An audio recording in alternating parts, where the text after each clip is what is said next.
కొన్ని రకాల foods, cool drinks అందాన్ని దెబ్బతీస్తాయి. Coffee, tea, cool drinks, energy డ్రింక్స్లో కెఫిన్ ఎక్కువగా ఉంటుంది. ఇవి చర్మంలోని తేమను పీల్చుకొని చర్మం పొడిబారేలా చేస్తాయి. అలాగే కెఫిన్ శరీరంలోని నీటి శాతాన్ని తగ్గిస్తుంది కాబట్టి వ్యర్థాలు పేరుకుపోయే అవకాశాలు చాలా ఎక్కువ. పంచదార ఎక్కువగా ఉండే పదార్థాలైన చాక్లెట్లు, సోడా డ్రింక్స్, భోజనం తర్వాత తినే తీపి పదార్థాలు, స్వీట్స్ ఎక్కువగా ఉండే పానీయాలు ఇవన్నీ చర్మానికి మంచిది కాదు. వీటి వల్ల మొటిమలు వస్తాయి.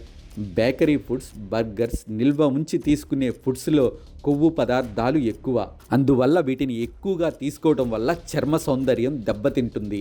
చర్మం త్వరగా ముడతలు పడేందుకు దోహదం చేస్తుంది. నూనె పదార్థాలు, వేపుళ్ళు, చిప్స్, ఫ్రెంచ్ ఫ్రైస్ ఎక్కువ కాలం నిల్వ ఉంచేందుకు ఉపయోగించే పదార్థాల్లో ట్రాన్స్ ఫ్యాటీ యాసిడ్స్ ఎక్కువ. ఇవి రక్తంలో కొవ్వు పదార్థాలను పెంచి చర్మంపై మొటిమలు పెరిగేందుకు దోహదం చేస్తాయి.